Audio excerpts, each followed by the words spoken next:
Okay, get me. There I am. Alrighty. Oh, let's see. I should talk to the YouTube people, if there are any. There's been fewer and fewer of them. Hello, YouTube. This is John Lobdell. I'm going to read some poetry of mine and some other people's for half an hour or so. Hope you enjoy it. And as they always say in YouTube, like and subscribe, right?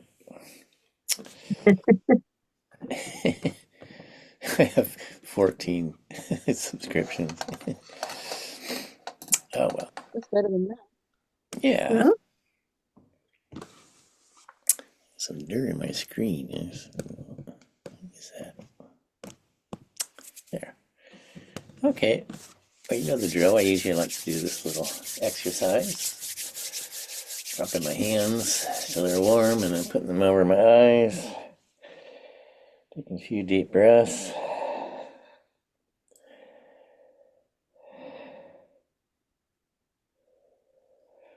A couple more times.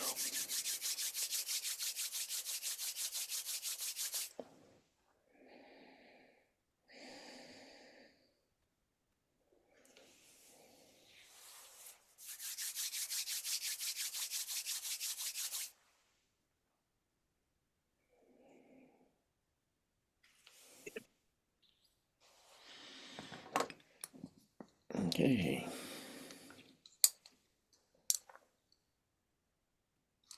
Dirty glasses.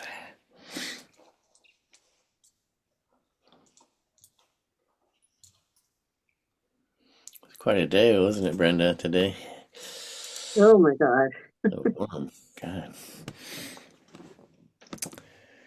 Well, Hey,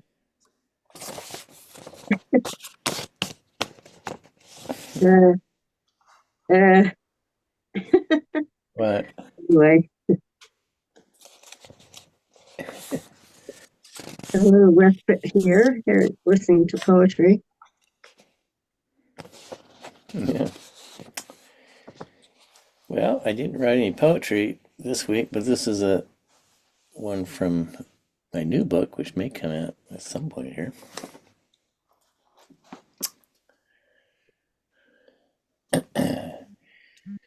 The other day, a young man shook my hand. With such force, I winced in pain. I know why he did it. Men are taught to give a firm handshake to show strength. Later that day, my friend gave me a massage. Her touch was not light, but also not forceful. I felt her touch was complete and satisfying, like sunshine on my skin. In the afternoon, it rained briefly. Near dusk, a rainbow formed. All the colors exactly complementary. Viewing the beauty of nature, I breathe in and out like ocean waves. Harmony with existence, like some angelic music, enters into the realm of perfect peace. Okay. Let's see. I read from my books, right? Oh.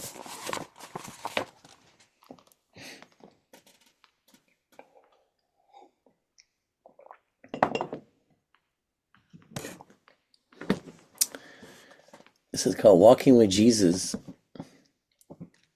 Often when I think of Jesus, I think of walking with him. And it's always in the middle of the journey, in dusty countryside, where people are working the land, where there are smells of sweat and animals and bread baking, a place where the beginning and end are only thoughts. We would feel the uneven earth under our thin sandals. Nothing would be special except the company of souls seeking the moment we know we are here.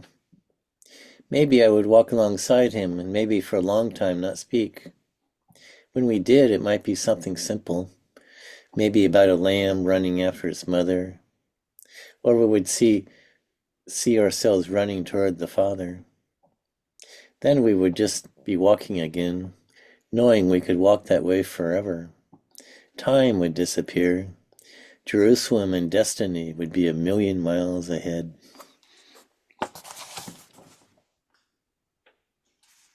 Oh, it's not the end of it.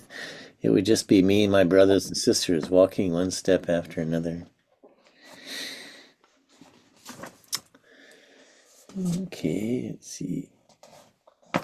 Oh, all right. This is called The Little Farm.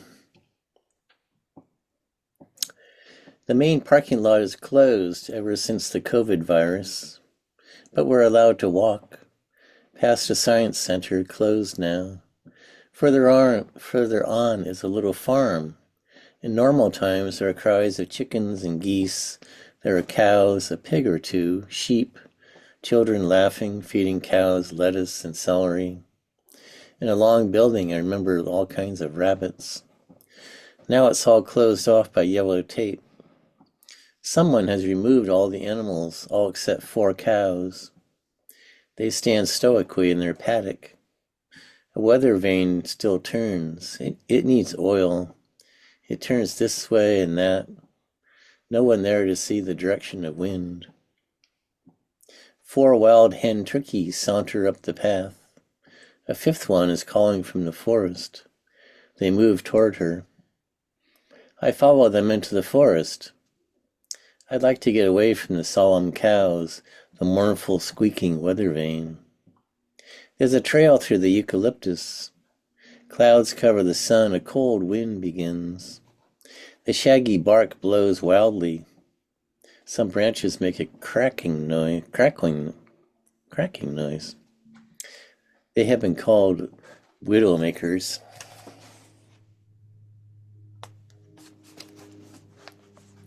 I return to the farm. I want to get out of here, but I see a sign. It says Lake, 0.2 miles. I know the lake well. In spring there are ducks and egrets, turtles lined up on fallen logs. I was there a few weeks ago, but all the water was gone. The lake bottom looked like an old person's face. No relief there, I think. Yet I find myself walking there, driven along by the wild wind, perhaps. And there's no danger here on the wide road. Getting nearer, I hear water spilling over the dam.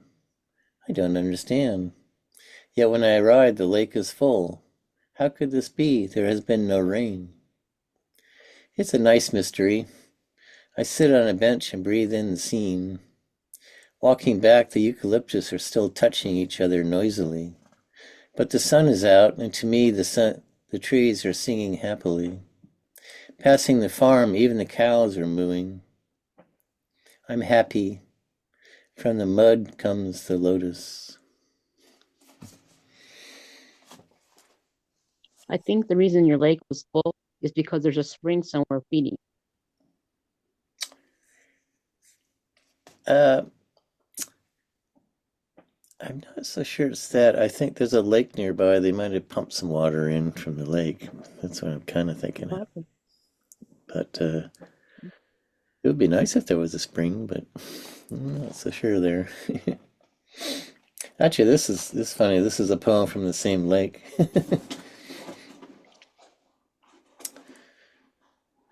The egret.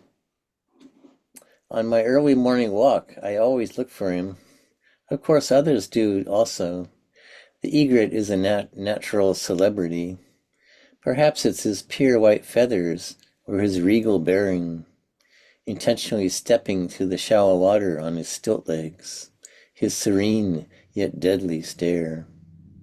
And here he is, my heart's small delight, standing still on the far shore. Oh, but how he hunches down. Oh, but now he hunches down, pushes himself into air, his great wings beating against gravity.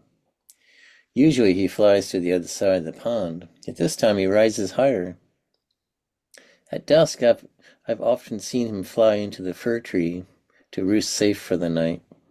But now it is morning. Now he flies past the treetop. He is rising into cool blue sky. He is at hawk height, at eagle height. Like them he begins circling, flapping his wings, once each circle perfectly aloft. This is an unusual event. This unusual event thrills and puzzles me. I am used to what I expect. Like egret, I stand in the shallow water looking down at my work, not even dreaming of flying. On impulse, I choose the high, long way home. Slipping on the dewy slopes, I come to a copse of ancient oaks, their massive branches held horizontal with sheer will. I remember climbing them as a boy with my brothers. I shimmy out, clutching the rough bark. I feel my fear. I don't recall this fear as a boy. The world was new then. My life weighs on me like I'm a rotten branch ready to break.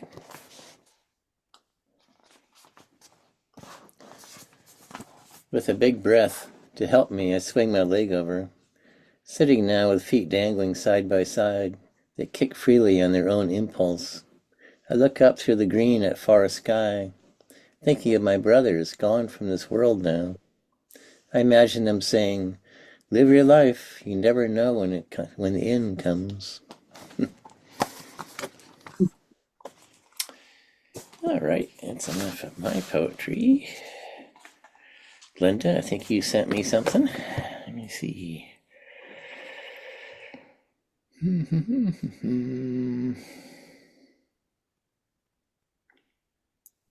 Okay, here's one by Glenda. Is this by you or somebody else? By me. Okay. It's called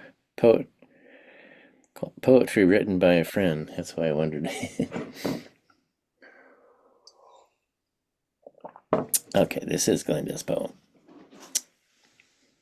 The birds are here. They gleefully flit from feeder to feeder. So many different, yet all behave the same. I like to think they know who I am, but I know that's unlikely. I sit in my chair reading poetry written by a friend. I wish I had such an ability to make someone think and feel like that. I scribble a few words, cross them out, try again. Perseverance, I think, is the key. The days have begun to cool now. I'm reminded of time passing faster. Wonder how I got this far alone inside my mind. All these memories locked with, struggling to be remembered again. And yet I'm fortunate to have a chair in which to sit and watch those birds outside my window every day, and still recall those memories kept, making new ones as I sit, reading poetry written by a friend. Lovely. Lovely, lovely. What was that, Lana? I had the same word, Glenda. Lovely. Thank you.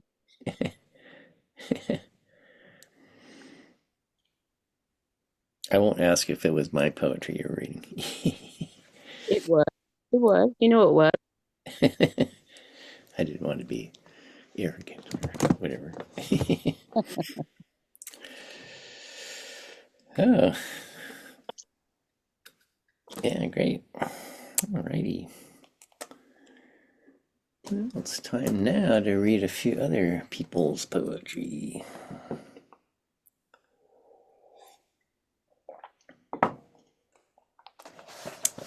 This is one by Jane Hirschfeld.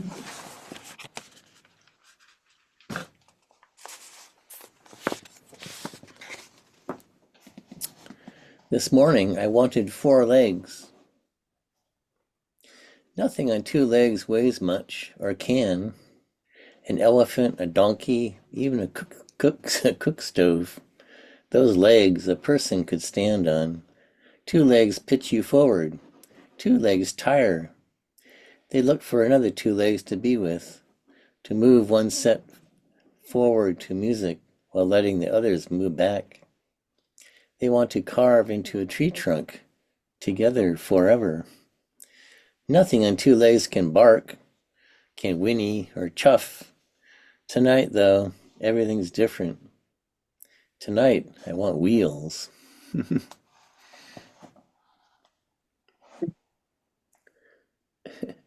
like the end of that. I like that last line. Once I, once I was seven, once, once, okay, once I was seven Spanish bullocks on a high meadow, sleepy and nameless, as ifness strange to myself but complete, light on the neck nape of time, as two wings of one starling, or lovers so happy neither needs think of the other. Okay.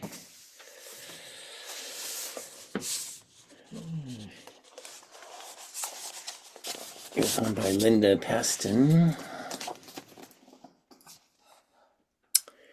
Consider the space between stars. Consider the white space between words on a page, not just the margins around them, or the space through thought between thoughts, instants when the mind is inventing exactly what it thinks, and the mouth waits to be filled with language. Consider the space between lovers after a quarrel, the white sheet a cold metaphor between them. Now picture the brief space before death enters, hat in hand, these vanishing years filled with light.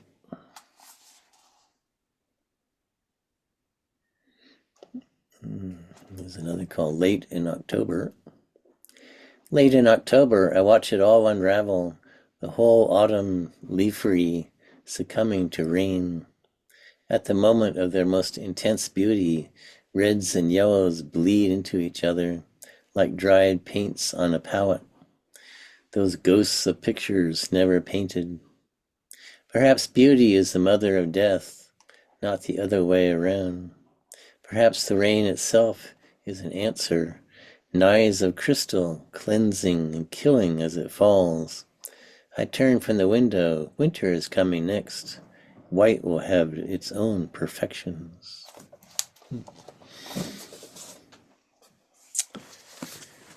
I like the line about dried paint making pictures never painted or something like that. What was that? Drying on a palette, I think it's that thing you keep the Yeah. paints on. Is that called a palette? I think your line is better though. That's something And then different. it's just something I don't think that was in there, but your line is better than hers. I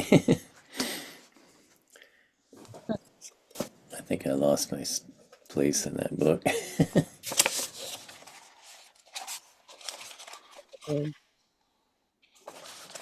Yeah, I have trouble finding it. Here's one by Jane Kenyon. Let's see.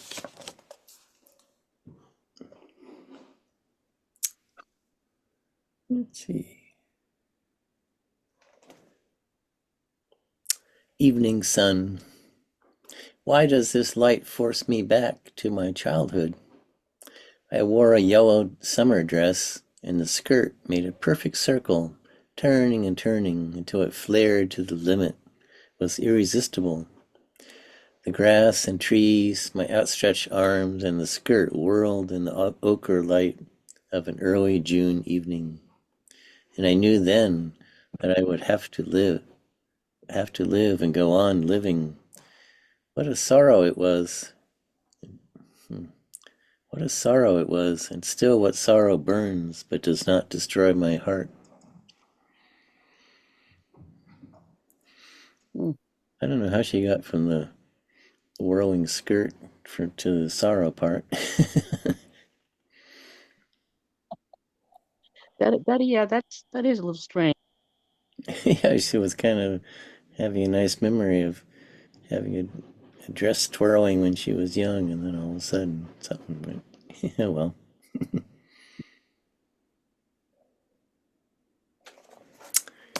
It must be, I don't know if I ever wore a dress. I think I wore a dress for Halloween once. It must be fun to have a dress. You could kind of twirl them around when you got them on, right?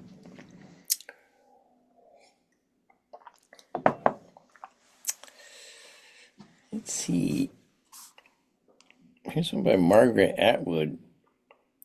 Of course, course, I think she's known for kind of those dystopian novels or something, but she's a little heavy, but I thought I'd read one of her poems.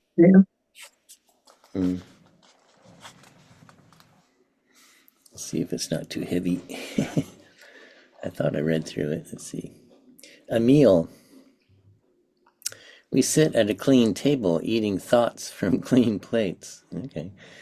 And see, there is my heart, germ-free and transparent as glass. And there is my brain, pure as cold water in the china bowl of my skull. And you are talking with words that fall spare on the ear like the metallic clink of knife and fork. Safety by all means, so we eat and drink remotely, so we pick the abstract bone. But something is hiding somewhere in the scrubbed bare cupboard of my body, flattening itself against a shelf and feeding on other people's leavings.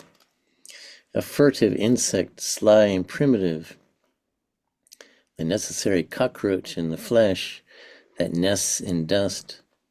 It will sidle out when the lights have all gone off in this bright room. And you can't crush it in the dark then, my friend, and search it out with your mind's hands that smell of insecticide and careful soap. In spite of our family, it keeps itself alive. How it gorges on a few unintentional spilled crumbs of love. Wow, she was going for lots of metaphors there. Interesting.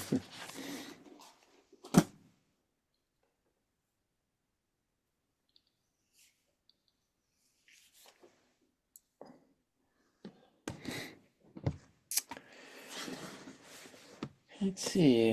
I have a Robert Frost. Let's see what he's got. Robert Frost.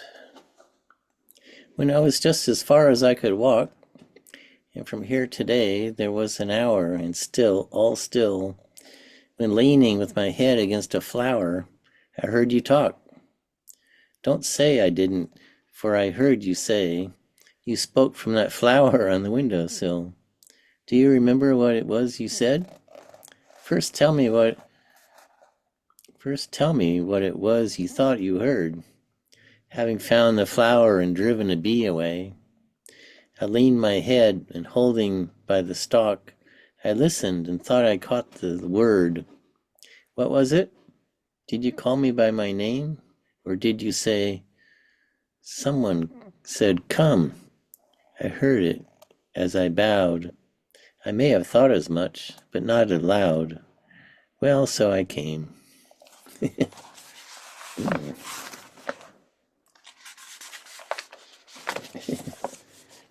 Flower telephone.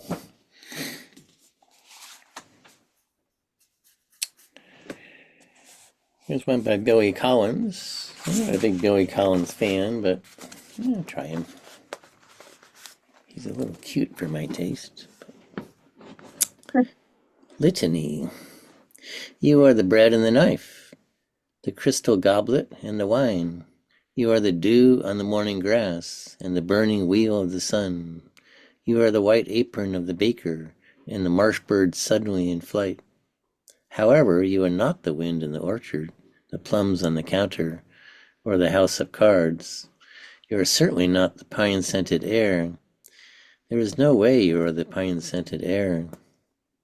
It is possible that you are the fish under the bridge, maybe even the pigeon on the general's head, but you are not even close to being the field of cornflowers at dusk. And a quick look in the mirror will show that you are neither the boots in the corner nor the boat asleep in its boathouse.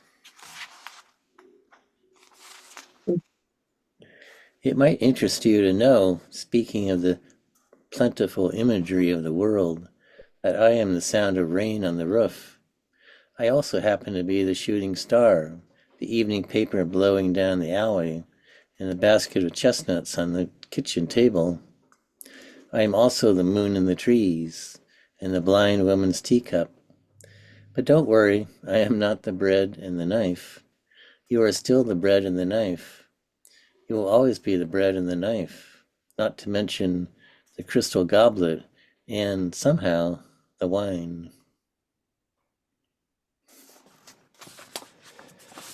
Who's That's that? interesting.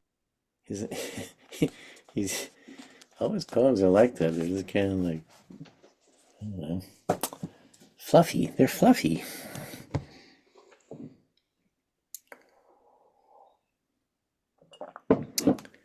Well, I think it's about time for Mary. I'm down to my Mary book.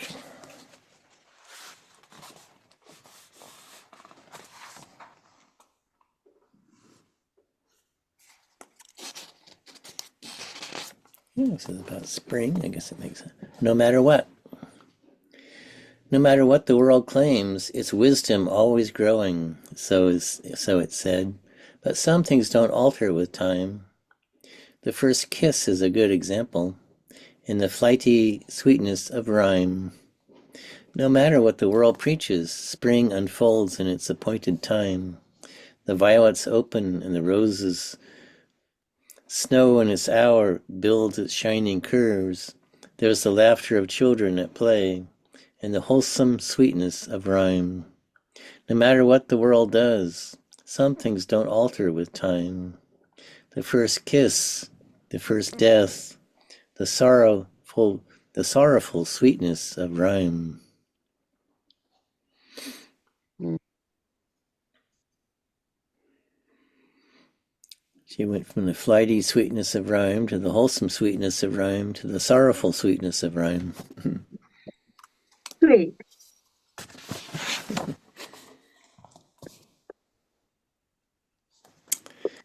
It's called angels.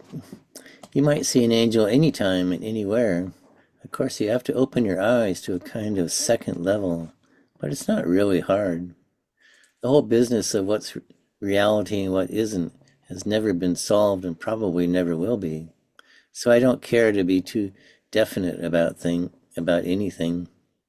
I have a lot of edges called perhaps, and almost nothing you can call certainty.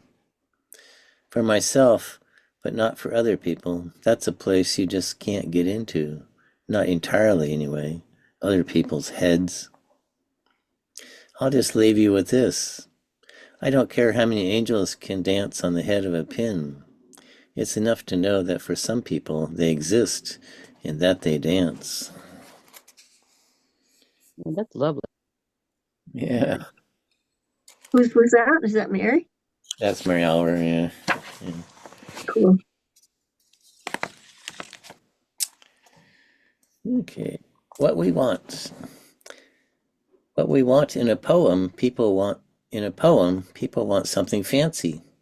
But even more, they want something inexplicable made plain, easy to swallow, not unlike a suddenly harmonic passage, in an otherwise difficult and somewhat dissonant symphony, even if it's only for a moment of hearing it.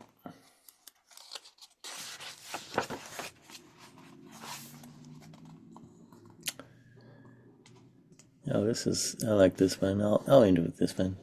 If I wanted a boat, I would want a boat if I would want a boat if I wanted a boat that bounded hard on the waves, that didn't know starboard from port and wouldn't learn, that welcomed dolphins and headed straight for the whales, that when rocks were close would slide in for a touch or two, that wouldn't keep land in sight and went fast, that leaped into the spray. What kind of life is it? What kind of life is it always to plan and do, to promise and finish, to wish for the near and the safe? Yes, by heavens, if I wanted a boat, I would want a boat I couldn't steer. Well, lovely friends, I'm going to sign off for tonight. Thank you, John. Thanks, John. Yeah, thank you. Yeah, thanks for all coming. Thank you both. Have a great week. Yeah, you guys You too. too. Yeah. All righty. Bye bye. Bye-bye. Everybody. Next week will be Wednesday, I hope, as usual. Okay.